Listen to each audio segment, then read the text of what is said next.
So now I'm just going to play this from the beginning. And hopefully, I think everything should be working well. I've done a few tests. So thank you everyone for joining me who's here live, and also thank you everyone that is watching later after the live. I am Allie Pepper. I'm an Australian climber and mountaineer, and I'll talk a little bit more about my background as I go through the presentation. So today I'm going to be talking about my expedition that I'm running in October. There are two options to join me. One option is just doing the Everest Base Camp trek, and the other option is to add on two 6,000-meter peaks, Lobuche East and Island Peak. So I'm going to progress along here and talk a little bit about. I'm just gonna do this. Okay. I'm gonna talk a little bit about why I created the expedition. In April, I went trekking in the Khumbu. I hadn't been there for a few years, but I have spent maybe around, I'm gonna say 6 months in the Khumbu, including at Everest Base Camp over various expeditions, trekking, climbing there, trying to climb some technical peaks there, but didn't reach the summit. They're quite difficult, and we went in the wrong season. I've probably actually spent closer to 8 months trekking, climbing in the Khumbu region, or you can say the Everest region of Nepal. I've done all the high passes. I've trekked alone. I've guided there as well, trekking and climbing. And I went back in April, and yeah, after a few years not being there, I just remembered how amazing it is and how special it is, and that I wanted to share it with people. And that's what kind of planted the seed to do this trip. Um, I wanted to add the two peaks, so not just trekking, because obviously I absolutely love my time trekking there, but I wanted to add the two peaks because I'm constantly getting messages around people asking me about taking them on 6,000-meter mountains or their first high altitude peaks. And I get a lot of questions about climbing high altitude peaks. I just wanted to quickly, oh no, that's fine. I just wanted to quickly mention, unmute yourself and share if there's anything wrong in terms of you can't hear me properly or the slides you can't see properly. Just unmute yourself and let me know, rather than me keeping on talking. That'd be great. Okay, so I'll just go back again. I have been guiding since 1999. That's when I first did my guides course. And I've been climbing. I've been guiding since then, and I've also been climbing since then. And I climbed my first high altitude peak in 2000, which was Aconcagua in South America. I've since guided Aconcagua around 16 times. I had my own guiding business. I used to spend most of the year climbing and guiding. In fact, one year I think I spent around close to 300 nights in a tent because when I wasn't guiding, I was climbing in South America. I spent 3 years doing a lot of climbing. I first did an 8,000-meter peak in 2007, Chaoyu, which I climbed to the summit alone and without supplemental oxygen.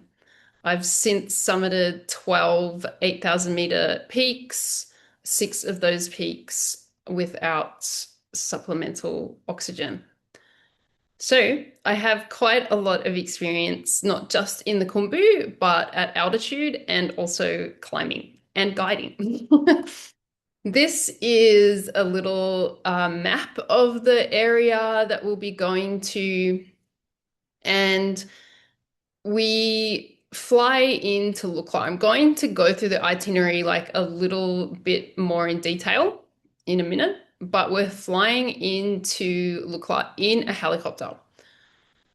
The reason why I chose the helicopter over the plane is because it's a more reliable way of getting in and out of Lukla.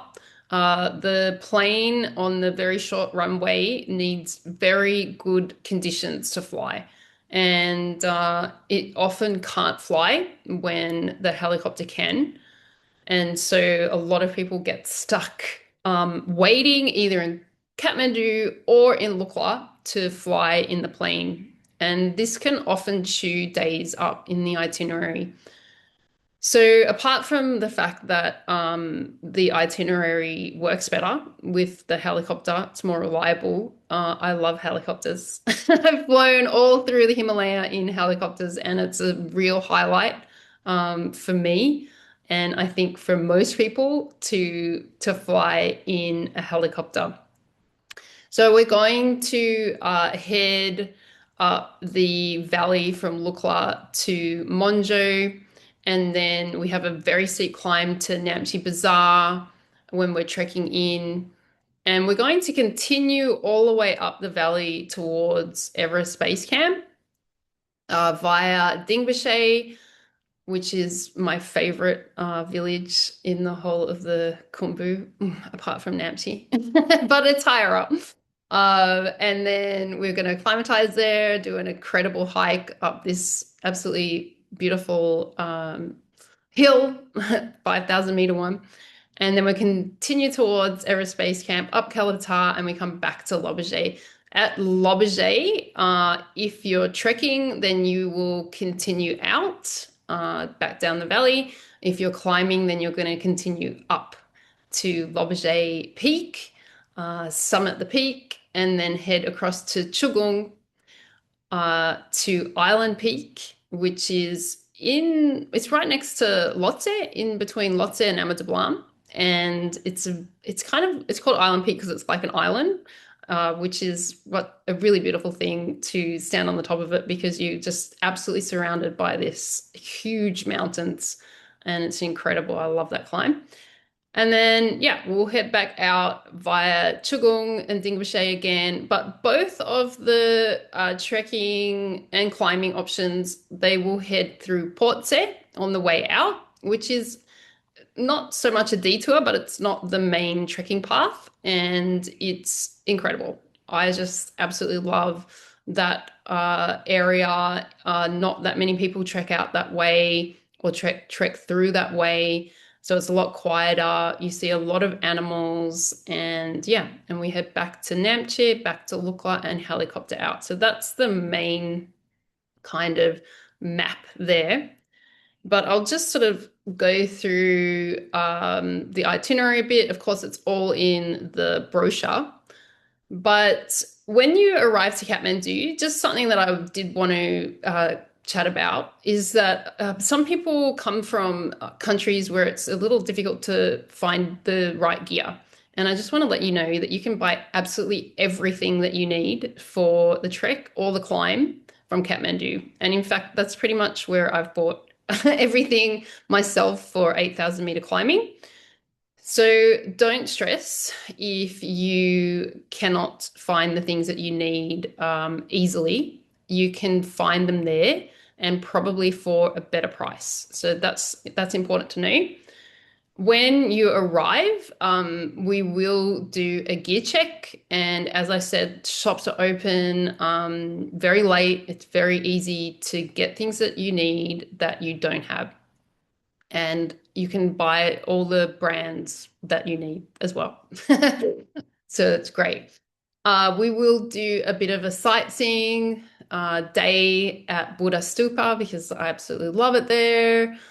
Visiting a monastery, and we'll go to Patan Durbar Square. So you'll have a a guide that day who can tell you a local guide who will, yeah, talk about the history of those places. And then we'll be up pretty early after we've had our dinner together, welcome dinner, and we're going to fly in the helicopter. Typically, we fly around 6, 7 a.m. in the morning so that there's no cloud. So, quite an early start. And that day, we'll head to Monjo. Most itineraries that go to EBC stop at Pakting, which is quite close, and it's the same altitude as Lukla. But I prefer to go a little bit more to actually, sorry, it's not the same altitude as Lukla, it's lower. You go down. But I prefer to go a little bit more and stay around the same altitude as Lukla. Um, Actually, it's not the same. It's a little bit higher, but close to, called Monju. So it takes a little bit more to get to Monju, but it also means that the next day is not as long. So the next day hiking from Monjo to Namche is one of the steeper uphills in the trek. And it goes to 3,440 meters. It's quite steep and I love it because I love hills, but it can be a bit of a challenge. And the hill itself can take a couple of hours. So we'll head up to Namche and we're going to stay in my friend Mingma's lodge. I have spent many, many, many nights at his beautiful lodge in Namche called Panorama. And I call him the mayor of Namche because he knows everything about Namche and he does all these amazing initiatives in Namche for the community. So you'll meet him and you'll love it there. I'll just leave it at that. The next day, I don't like to sit around to acclimatize. I prefer to hike and acclimatize that way. So I find this like a really good way to acclimatize, but what it does mean is that you do need a little bit more fitness when you come to the trek, when you arrive. Okay. So on that day, I typically hike up Kundiri. No one does it. I've never seen anyone there ever on that track. So it's a hill above the village of Kunde. It's 4,150 meters. It's an absolutely amazing, it's one of my favorite places in the whole Khumbu. You have a view to Everest, Amazablam, and then also the other side of that ridge. It's just spectacular. So that's typically what we do on our rest day, but I'm just going to say acclimatization day. The next day, we're trekking again and heading towards Derbyshire and again to my friend's lodge. This friend of mine, she is the sister of Dawa Tenzing Sherpa, who I climbed Everest with in 2011, the sister of his wife. And I have known her before they even got married. When the sister was working in this particular lodge. So anyway, I kind of know a lot of people in this area, let's just say. So we're going to stay there, but we're going to visit the Tengboche Monastery on the way, which is absolutely incredible and a really beautiful view of Everest from the lodge and also from Tengboche. The next day, we're heading so that day, trekking to Derbyshire from Namche is quite a steep hill at the end. And so that's another steep hill day. Derbyshire to Dingboche isn't quite as steep up. It's just the continuous kind of up, heading up the valley, but it's really beautiful hiking through Pengboche, hiking along the side of the river. And just the entire day, you're looking at Amazablam and Everest in the background. So that's an incredible day. Once we get to Dingboche, actually, we're going to kind of settle in there for a couple of nights. And our active rest day is hiking up Nangkat Cheng. which is over 5,000 meters. And this is a really good for acclimatization because we're going to be going to Lobuche the next day to sleep the night. So Lobuche is almost 5,000 meters.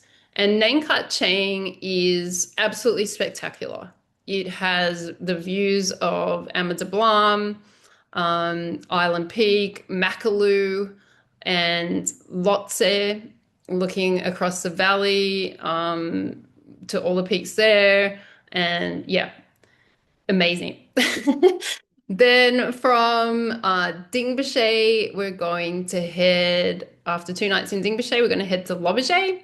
This is when our kind of luxury lodges that have hot showers and flushing toilets and amazing food kind of end. Because at 5,000 meters, the flushing toilet is a big bucket of water that you need to use a small bucket to flush the toilet with because otherwise it ices up. So it's not quite the same luxury. So I want to be very honest about that at that height, just because it's so cold. Okay. Then from Lobuche, we head from there to Everest Base Camp in a day. Okay. It's not steep, it's just continuous and not that much up. But because of the altitude, if you've not been that high before, it will feel challenging. And we're going to head back to Gorik Shep. So Gorik Shep is on the middle of a glacier, the Khumbu Glacier. Okay.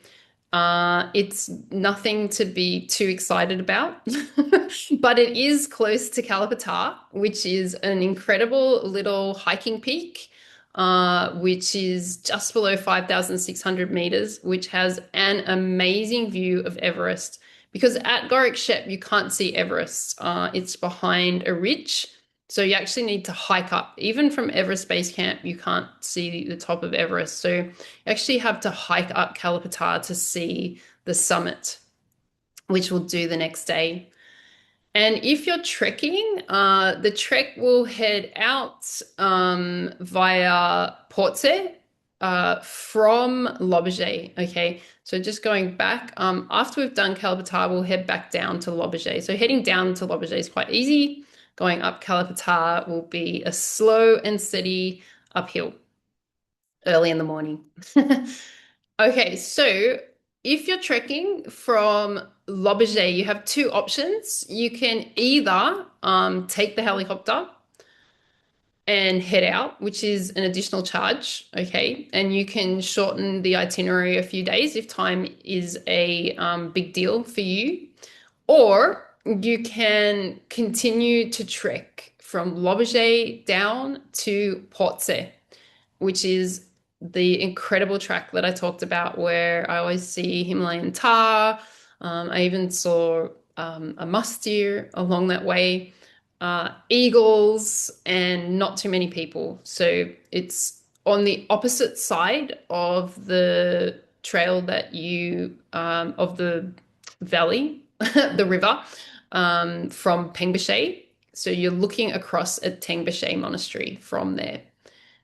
And from Portse, in one day, you can arrive to Namche Bazaar. And that's also a really beautiful trail. It goes up to a viewpoint called Mongla, which is incredible viewpoint, and then heads all the way back down to Namche, and then Namche to Lukla, and then flying out. So that's the trek. The climb, it starts from Lobuche. So we all get to Lobuche, and the climbers the next day will head to Lobuche High Camp, and that's the first time that you'll be camping in a tent. And the climb or the hike up to that camp isn't too hard. Everyone will have porters for the trekking, and the climbers will also have porters to carry their gear to the high camp. Okay, so we'll head to the high camp. We'll have a pretty early night. Along the trek, the climbers will have time with me and the Sherpa climbing team to practice the skills and to refine the skills that you need the technical skills that you need for the abseiling or rappelling, for ascending fixed ropes. We'll be doing that in our spare time, okay? And we'll also do a little bit of that on this day before we head up to the summit. And we'll head up to the summit pretty early in the morning to be continued. What time exactly? But we'll head up pretty early, probably in the dark, and reach the summit after sunrise, and then come back down. We'll have a good feed in the high camp, and then we'll trek, pack up, and the porters will help us, of course, trek to Chagung. From Chagung, we're going to sleep the night, of course. It's going to be a big sleep. And then we're going to head to the high camp on Chagung. Not on Chagung, sorry, the high camp on Island Peak, okay, which is quite close, well, sort of close to Chagung. And from the high camp on Island Peak, same type of thing. We're going to get to bed early, and we're going to wake up in the night and head up to the peak and back. And those two climbing days are typically around 12 hours. Heading back to Chagung. Now, we do have a contingency day for the climbers in case we have some bad weather or we need a rest day. Okay, so we do have that spare day in there. Now, we're going to trek from Chagung to Portse, and you know the drill from Portse to Namche to Lukla. At the very end, we also have another contingency day in there, which says free day in Kathmandu. And that can be used during the climbing, or it can be used if we have delays in flights due to the weather. Okay, so what makes my expedition different to everybody else's? Well, first of all, you're coming with me. The whole trip is designed by me. I will be sharing with you all of my experience that I have learnt over all of my climbs, and treks around the world, and my technical skills as well. So that's what I love to do. I love to share my knowledge. I love to share my skills, my passion, the places that I love, the people that I love, and the trails that I love that not many people go to. And the people, yeah, just meeting the not just meeting the people, but immersing yourself in the culture, doing a Buddhist puja in the monastery, and that's a blessing ceremony. We work with Seven Summits treks, so I've used Seven Summits treks on most of my 8,000-meter expeditions. I know a lot of the staff, and they just take all of the stress out of organizing because they also own the helicopter company. So it's very easy. They have staff all through the Khumbu. They have staff located at the high camps on the summits that cook, that go guide to the summit and back. They have staff in all the lodges, and yeah, they're the biggest Nepalese logistics company in Nepal, and they're family to me. And yeah, that's it. I will support you throughout the journey. So the big question for most people is, can I do this? For the trek, as you can see, you're trekking every day. These two, what I call acclimatization hiking days, where we climb high and we sleep low, are days that if you are feeling tired, you can change them up a little. And I don't recommend completely resting, but you can hike less on those days because we will have multiple guides there. So there is an option to have a bit more of a rest, but we are hiking a lot. So the key is to have a strong endurance in terms of hiking multiple hours and multiple days back to back. And that's really what you want to prioritize in feeling ready for. Of course, you're going to be at altitude. And if you have experience at altitude, it is going to be easier for you. If you don't have experience with altitude at all, then it could be a bit of a shock. I'll just say that things are a lot harder than what you might expect, but we will go very slow because we want to, yeah, acclimatize well and do everything by the book in terms of acclimatizing so that we can all get there together and back. Okay. Now, the climbing, yes, of course, it is recommended to have experience climbing. Okay. Now, if you have climbed at altitude before, it is going to be way better for you, of course. If you haven't climbed at altitude, but you do have experience trekking at altitude, then great.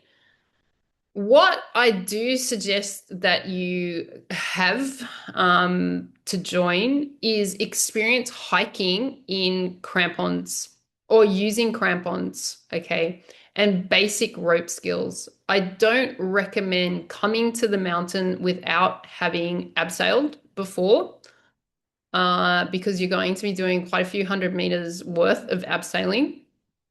And not just the fact that you might slow the team down, but the fact that you won't feel as comfortable because these two peaks are quite exposed for 6,000-meter peaks.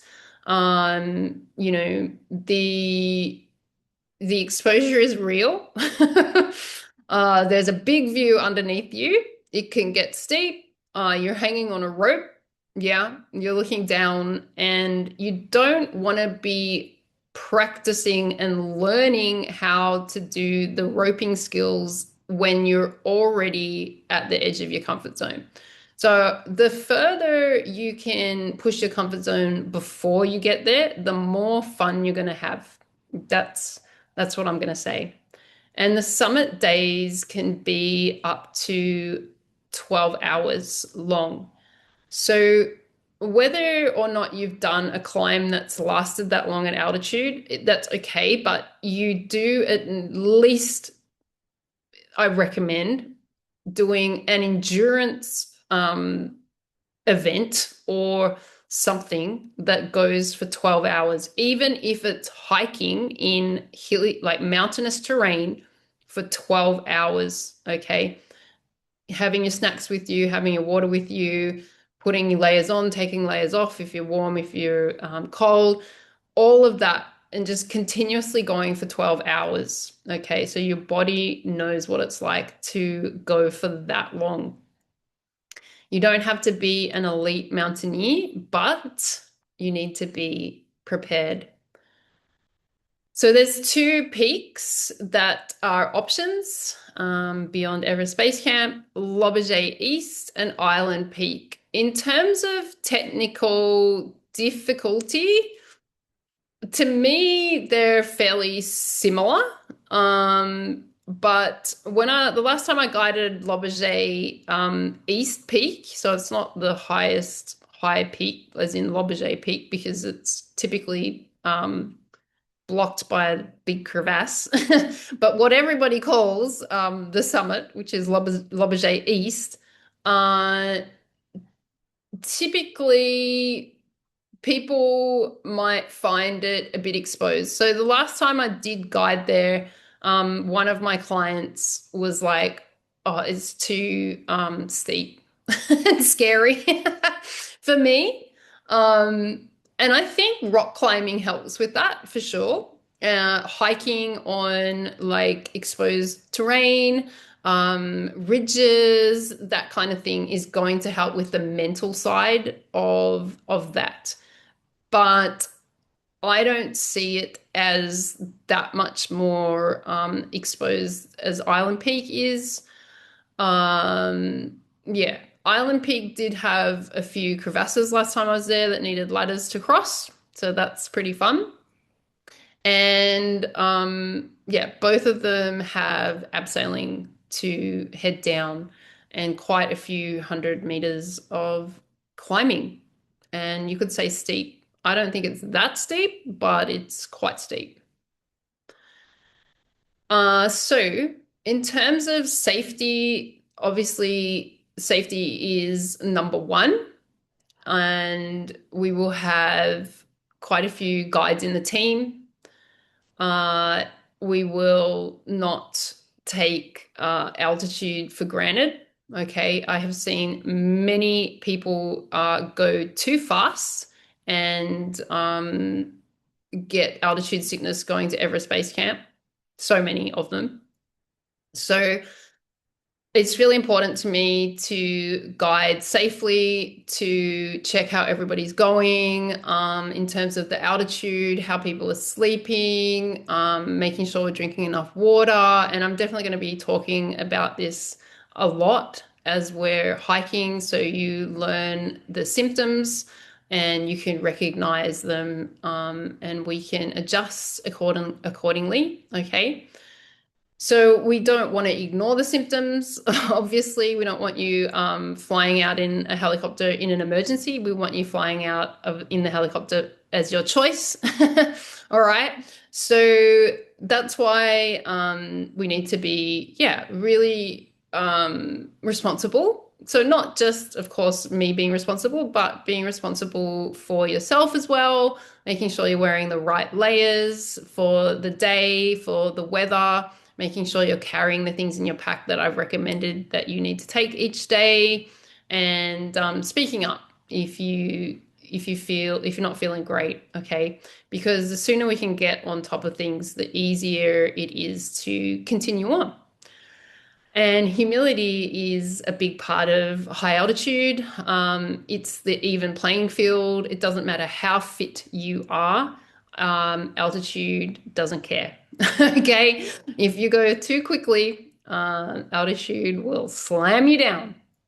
So, yeah, we need to be really thoughtful of how we manage ourselves, and look after each other. Okay. What's included?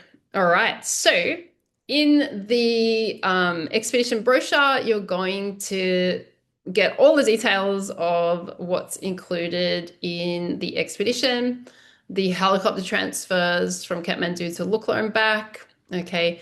A 4 to 5 star hotel in Kathmandu. I've been to almost every 4 to 5 star hotel in Kathmandu. I don't know if there's a real 5 star hotel in Kathmandu, so that's probably why Seven Summit Treks say that. But it's still luxury compared to the lodges, let's say. And they are good hotels. They are good hotels. Yeah, so full board during the trekking, lodges, breakfast, lunch, and dinner. Porter support. So when you're trekking, you're only going to have a day pack.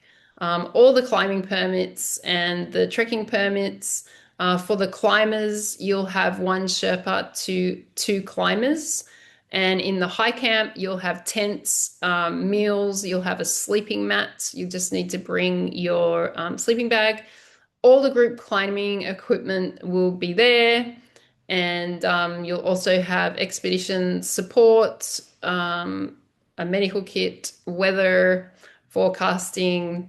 Yeah, the airport transfers, welcome dinner, sightseeing, a duffel bag, boiled water each day, and local staff support in Kathmandu during the trek and during the climbs.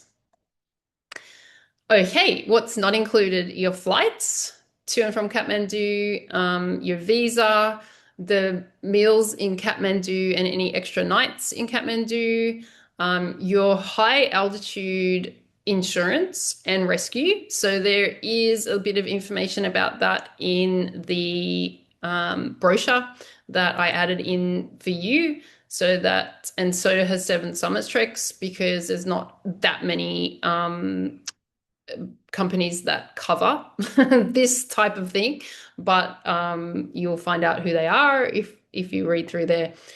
And personal expenses, I take battery power banks with me, but some of the lodges you might have to pay for charging are higher up, like in Lobuche and Gorikshep. But before then, you typically have a PowerPoint in your room, um, and internet. So internet higher up as well, you need to pay for.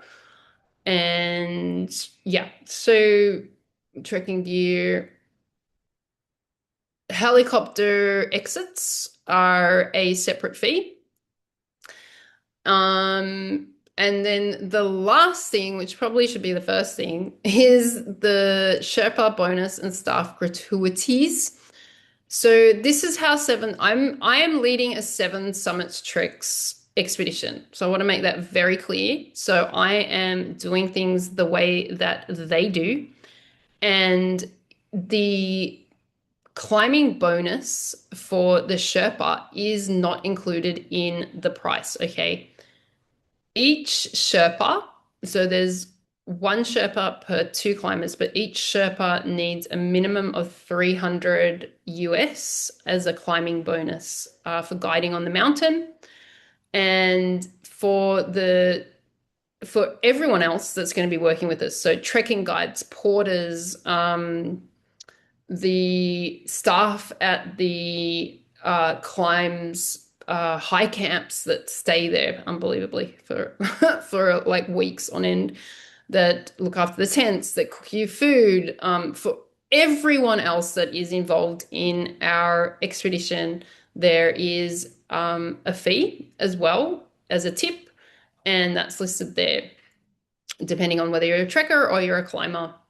And these can be brought in cash. Otherwise, you can also transfer that money to Seven Summits Treks and they will make sure it gets to the staff. There's the other option. So these are the two adventures, okay? The Everest Base Camp trek by itself, I will be going with the climbers. So when we divide up at Lobuche, you will be with the trekking guides and heading out with them for the last few days. So I won't be joining you beyond there.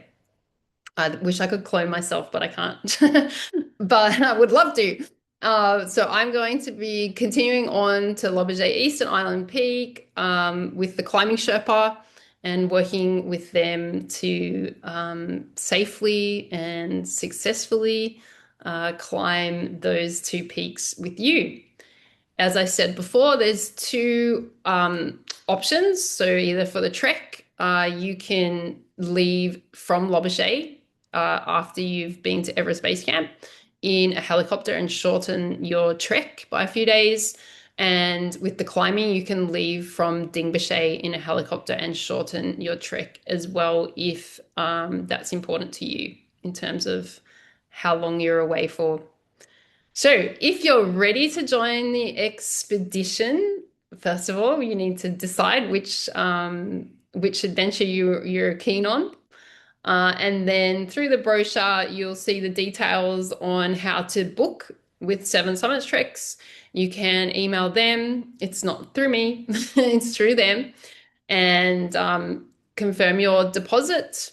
There'll be a few pre-trip requirements like sending through your passport, insurance, travel details, fitness report. And then, yeah, basically all of that stuff is in the brochure, and there's links to their website in the brochure as well. And so I'm sure I will have a few questions. I think I saw the chat already had a question. I'm going to stop sharing the screen and I'm going to just answer a few questions that I had now. I've gone a little bit over time already, but I'm going to answer the questions that I've got already, and then I'll open it up to everyone. Okay, so the speaker, yeah, that's right. Okay, so the first question I had, and I don't know the names of everybody, but the first that gave me these questions, exactly how fit do I need to be for this expedition? So hopefully I've talked enough about that, but you you essentially need to be fit enough to be able to do those days back to back. And the main thing is that you're not hiking on flat ground. You're hiking on uneven trails with rocks. There are hills, okay? And the best way to get fit for that type of hiking is to do that type of hiking. Um, but perhaps just not at altitude, whatever's accessible for you. I don't recommend doing all of your training in the gym. I specifically do 2 days of strength training in the gym, and that helps me to not get knee pain. It helps me to be strong and not get injured. Okay. So that's specific training that I do myself in the gym. But the other days are all either with a pack outside, they're trail running. You can also hike. Um, and I also do interval training. Okay. So I have a coach called Rowan, and he has a business that gets you ready for these type of adventures called Summit Strength. If you download my Everest Essentials ebook, his link is in there. But on the YouTube video that I'm going to create, I will put the link underneath. And he trains people for this stuff. Okay.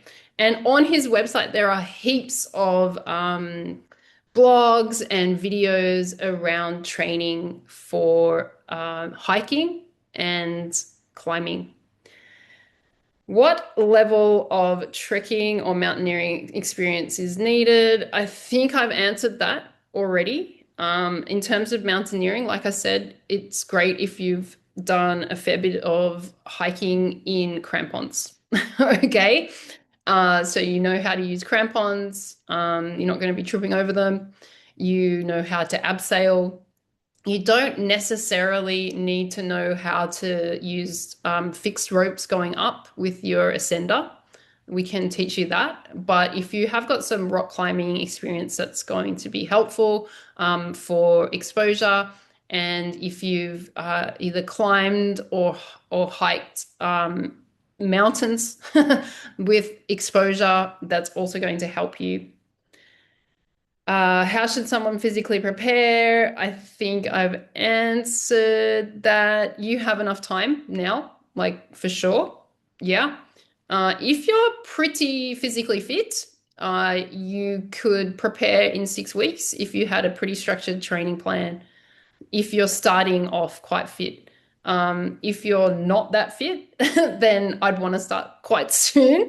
Okay. But you can definitely structure a training plan to be ready in time, but you're going to need to be consistent.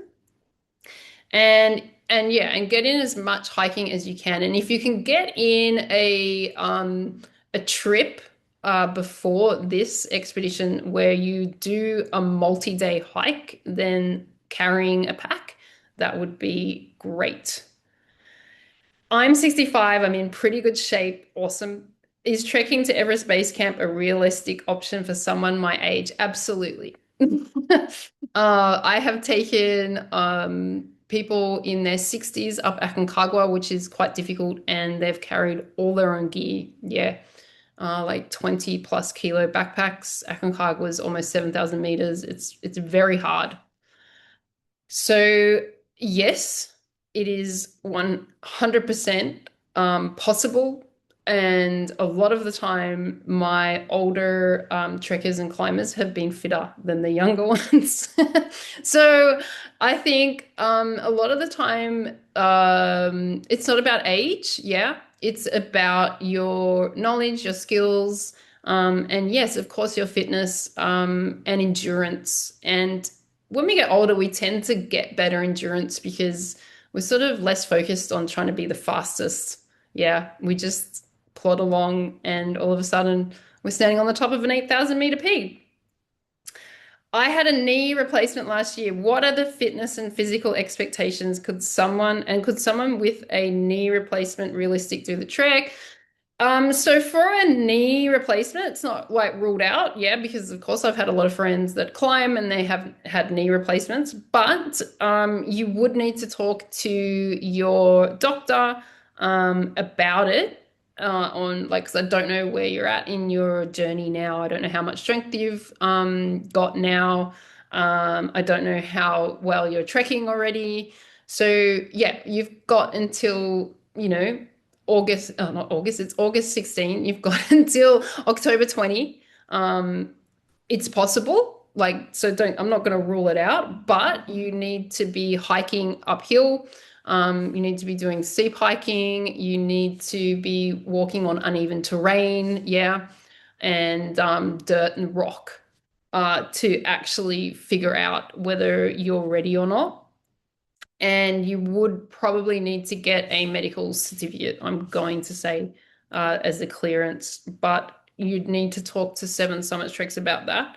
Yeah, but email me if you want to get more information about it. Can someone with a disability participate? I only have the use of one hand. So, in terms of the trekking, like, of course, that's not going to exclude you. It'd just be, how you manage your equipment. If you do a lot of trekking already and, you're used to packing a bag, using a pole, and yeah, if you've already got that experience, then I don't think it's going to hinder you at all. The climbing is going to be a little bit different, of course, because we're abseiling. You need that one hand to abseil with. Um, you also need to, yeah, clip different anchors and stuff like that. So if it is the climbing, you might need to have a personal Sherpa.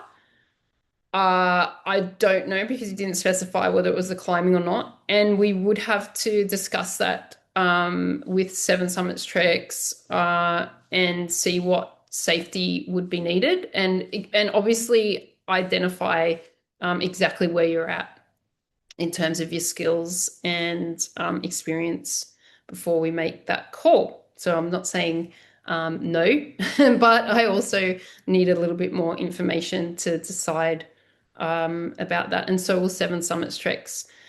What layering system do you recommend for trekking between camps and for summit day on a 6,000 meter peak? Well, I'm going to, there is already a Seven Summits Treks, what do you call it? Downloadable equipment and clothing list, which has a lot of stuff on it. And that's because people have said, you didn't say that I should bring this. And so they've just put everything, and it's way more than what I would use. And so when you join, I am going to send you my own list. Okay. So I'm not going to talk too much about that right now because I don't think it's something you need to know to join the trip. And this is another one which isn't really what you need to know to join the trip, but how do women manage sweaty base layers and bras in the mountains? Do you change into dry clothing during the day or on summit day? So typically I have a base layer top at least and a bra that is not been worn, and I only wear it on summit day. For 6,000ers, I don't get that cold, so it's not as much of a drama. But in the night, if you have stuff that's sweaty, just take it off and sleep with it in your sleeping bag and it will dry out. And then you can wear it again and try not to sweat too much. That's the short answer there. Okay, so what I'm going to do, just while I'm still recording, I'm just going to look at the chat. If anyone on here now just has a question that you think people in the recording might love, that I've missed, can you please add it into the chat now and I'll answer it for everyone. Then I'll stop recording. Okay. Cool. All right then. Well, I'm going to stop recording now. So, yeah, thank you, everybody. My email is allie@alliepepper.com. So feel free to email me any questions. If I can't answer them, if it's a Seven Summits Treks question, Seven Summit Treks question, then their email is in the brochure in terms of booking, things like that. But and payment, okay. Yeah. So I will put this on YouTube and I'll put some links down below in the description for you. Thank you. Thank you.